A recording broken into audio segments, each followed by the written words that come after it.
What's good, YouTube? It's Dean's Controversy Boxing, man. I came to y'all today, man, to talk to y'all about Canelo Alvarez, Terence Crawford once again, man. But this time, a bunch of speculations going around, but let's get into it right after y'all do three things for me.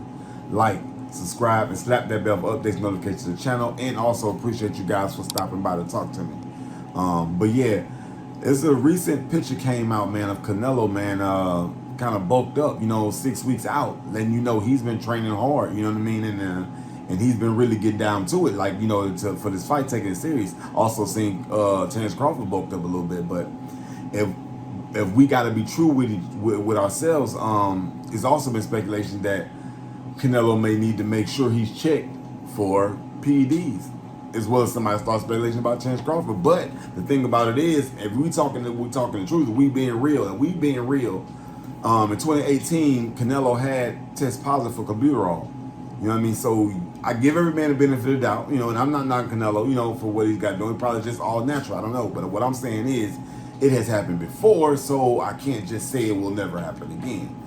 I've never heard of Bud being on any kind of PEDs or anything like that. Never test positive for anything. So I got to give him the benefit of the doubt. With that being said, that doesn't mean Canelo didn't work his ass off. He probably did. I'm not saying he did. I'm just saying what people are saying and what I'm hearing, about that type of thing is something to be looked out for this mega fight that's coming up.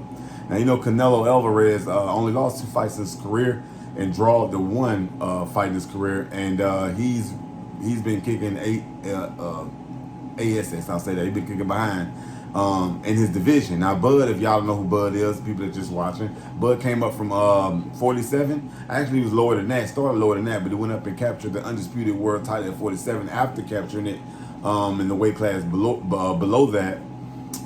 Then he jumped up from there to 54 for Madrimov, and a lot of people say his performance wasn't the best. You know what I mean? I don't know what he did with in the ring, but I mean, it wasn't, the exciting performance I usually see out of Terence.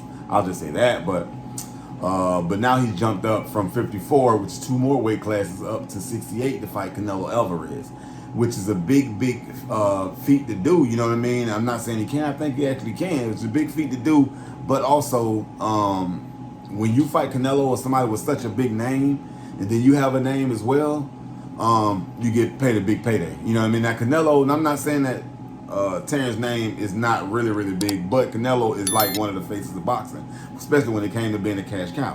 Him and Tank Davis is the ones that, if you get a fight with them, you're going to get a nice payday. So a lot of people pursue fights with them, but by Bud coming up to weight classes, I hope that Bud can carry the power and speed, up those 2 weight classes as well, because walking around at that weight doesn't guarantee that you can fight at that weight. You know what I mean? I'm not saying Bud can't fight at that weight. I'm just saying I'm being realistic, being realistic. Like, you guys tell me what you think, man. You think Canelo juiced again? You think he's, back into his dirty game, or do you think that he did it natural? You know what I mean?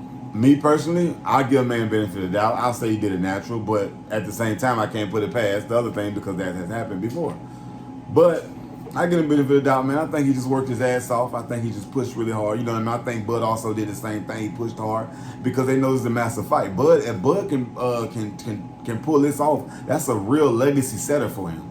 Not only is it a big ass check, but it's a big ass Hall of Fame picture, a big ass Hall of Fame congratulations from being undisputed in 3 different weight classes like that, and then coming up that far to do it. You know what I mean? I haven't seen no one do something like that since Roy Jones. You know what I mean? Got to be honest with you. You know what I mean? So I hope he can actually pull it off, man, because I dare him to be great. And like I said, I like Canelo too because he gonna fight. He gonna fight. But on the flip side of it, Canelo's like super stupid rich. You know what I mean? He's really set. So I like to see the underdog win, and that could be somebody coming to fight Bud. I like to see the underdog win. So. But anyway, like I say, man, y'all check me out. Y'all tell me what y'all think down in the comments. If you guys think that Canelo's juicing or could be juicing, or you got any news or speculation, y'all drop it in the comments. This is Dean's Controversy Boxing. So we want to take the controversy out of it and break it apart, and let's see if it's real. Let's do this, man. Let's talk about it. Appreciate you guys stopping by. Do 3 things for me. Like, subscribe, and slap that bell for updates, notifications to the channel, and let me know what you're rocking with. What ideas you guys got. Put it in the comments. Do you think he's juicing? You think's Bud juicing? Or do you think it's all bullshit and them boys really want to kick ass? Let me know. And I'll talk to you later. Peace.